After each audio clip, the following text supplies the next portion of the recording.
Right, Assalamualaikum warahmatullahi wabarakatuh and a very good morning. So today we are going to cover a new chapter. This is a new topic in the lesson plan that we need to cover, which is on effective groups and teams. These are some of the learning objectives for this particular chapter, inshallah.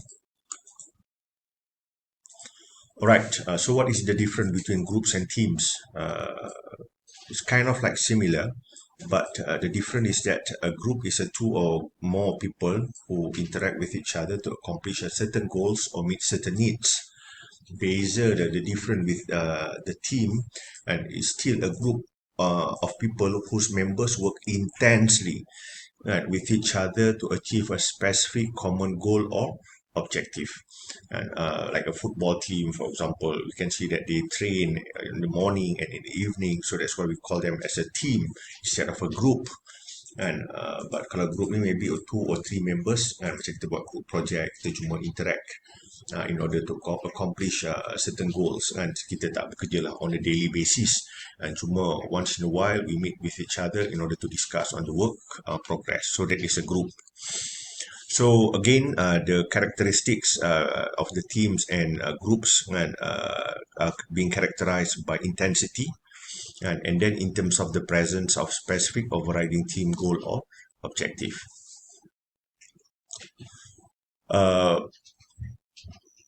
Group and teams are both contributing towards organizational effectiveness. The development of the group and teams could enhance the performance and then increase responsiveness to the customer, and then increase innovation and also increase motivation and satisfaction, because we are connected to each other. So when one member, or if there are a group members who are not motivated, unmotivated, this might affect the whole motivation of the team, and this might influence our attainment of the competitive advantage.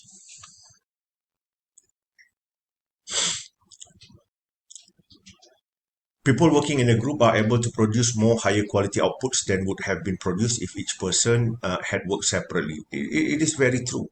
If you want to go far, we go together. And so togetherness will create more synergy among the team, and more outputs can be generated by working in an effective team in the organization. What are the factors that would contribute to the synergy among the group members? Kita pun boleh tengok lah based on kita punya experience dalam group project. Kan, group tu akan jadi suam-suam kuku kalau there is no bouncing of ideas. Synergy tu tak ada. Bouncing of ideas between the group members, and then we don't care much if there is any members who is making a mistake, and we couldn't care less, and kita tak pernah ambil kisah pun. Tapi kalau group yang ada sinergi, dia sangat concern, saya rasa awak buat ni tak nak tepat lah, so maybe you need to overcome this, for example. So we keep on correcting each other's mistake, and then bring a diverse knowledge base to bear on a problem, and also accomplish work that is too vast for any one individual to achieve. So kalau nak makan gajah, makan seorang memang tak, memang dunyai kita tak boleh nak makan pun. Tapi kalau kalaulah boleh makan gajah tu, kita pecah-pecahkan gajah tu pada bahagian-bahagian.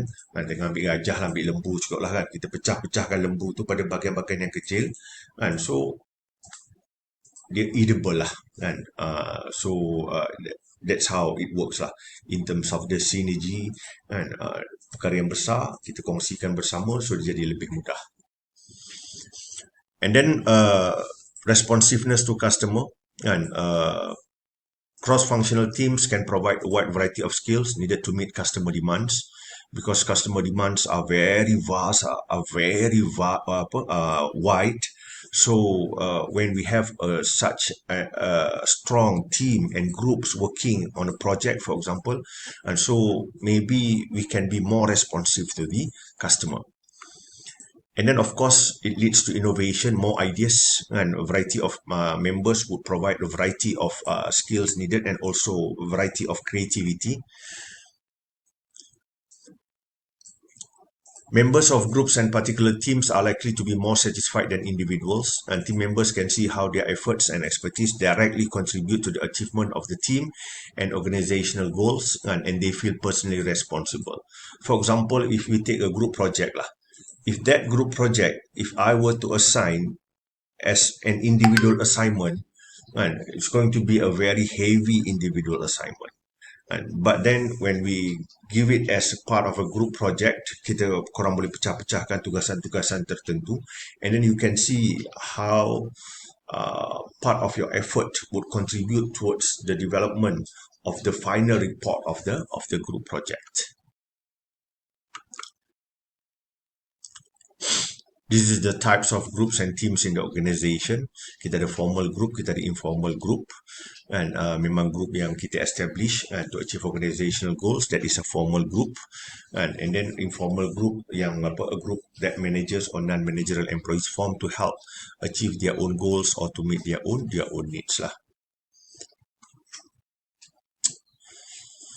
These are some of the types of groups and teams within the organisation.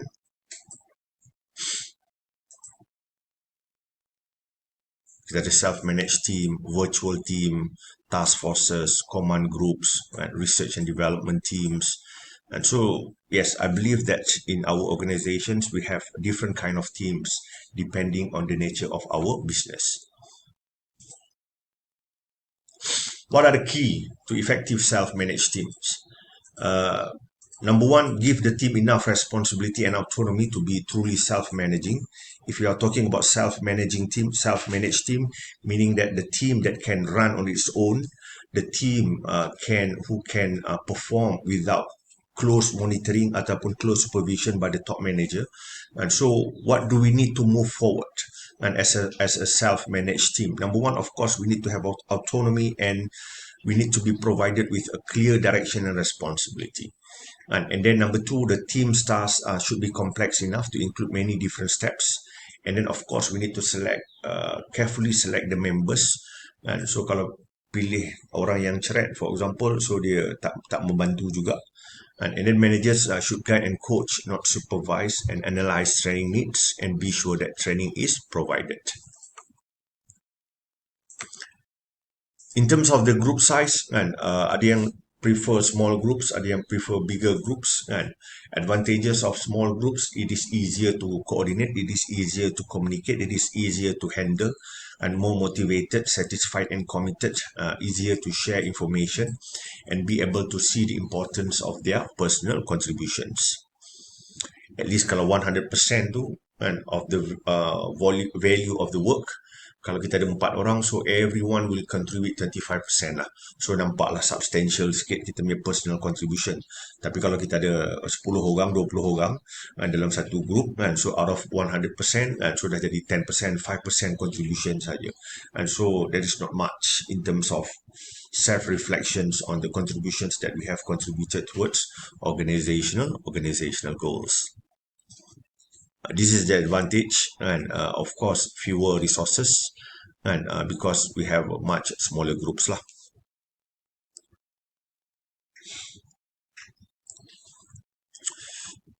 And then in terms of the types and tasks, the type of interdependence, just like what we had already discussed in the communication, kita ada berbagai network, and it's pretty much the same. And pool interdependence, meaning that they work independently. There is no interconnection between one department to another department, but every single department will contribute to the group performance. Contohnya macam bank lah, and semua bank independent, they are independent of each other. Tapi dia contribute towards the headquarters punya performance. And then kita ada sequential task in interdependence, just like in factories, for example, from one department to another department, product A, output of product A of department A is the input to the department B, output of the department B is the input to the department C. Macam buat kereta kan, so dia nak kena ikut sequence. And then reciprocal task interdependence, contohnya macam dalam research team, dalam university for example, and your detail during the registration kita nak gunakan untuk convo nanti, untuk HEA, untuk HEP, untuk library. So the same information is being pull back and forth from one department to another department. So that's what we call as a reciprocal task interdependence.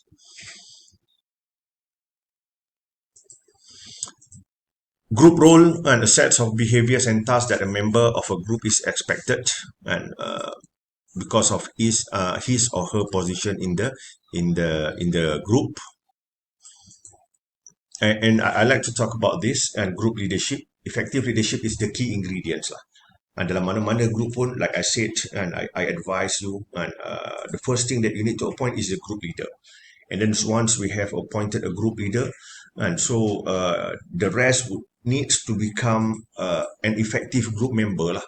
Then only the group can work effectively and towards your common goal.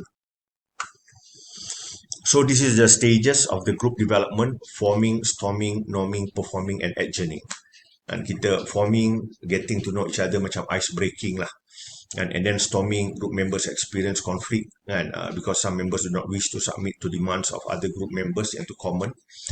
And then norming, close ties and consensus begin to develop between group members. And because of the storming tadi, conflict tadi, we try to manage, we try to negotiate, and in order for us to reach to the consensus, that stage is what we call as norming. And then after you pass through that stage, and so then only we can work well towards the organizational goals. And then adjourning, the group is dispersed lah.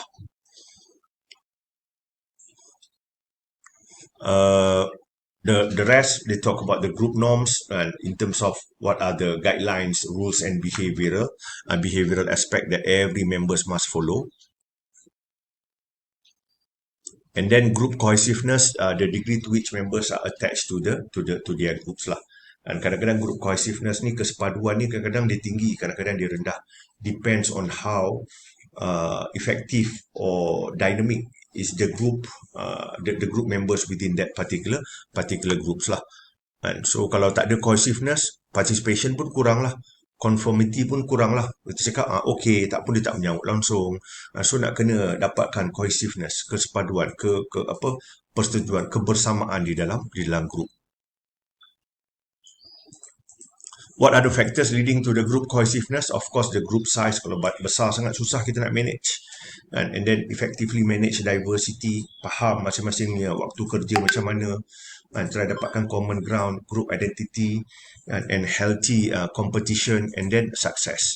And this will lead to the level of participation, conformity, and also emphasis on the group goal accomplishment. Finally, they talk about social loafing. Yang ni macam free rider, and the tendency of individuals to put forth less effort in the group than individually results in possibly lower group performance and failure to attain group goals.